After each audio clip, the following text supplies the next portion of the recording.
శ్రీ రామోజీరావు గారు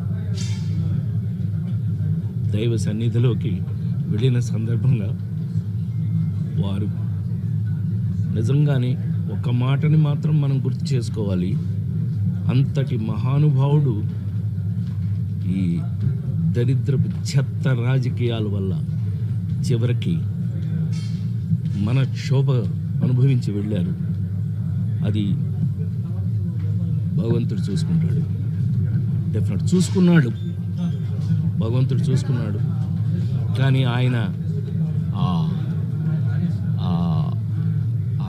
గెలుపు, ఆ నిజ గెలుపుని ఆయన అనుభవించి ఆ సక్సెస్ని ఆయన చూసే వెళ్ళారు. ఆ విషయంలో చాలా చాలా సంతోషం.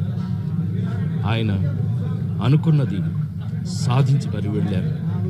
వారి మనశ్శాంతి, వారి జీవితంలో వారు ప్రపంచం బతికున్నంత వరకు కొంతమంది బ్రతుకుంటారు. అందులో శ్రీ రామోజీరావు గారు ఒకరు. అది ఒక చరిత్ర.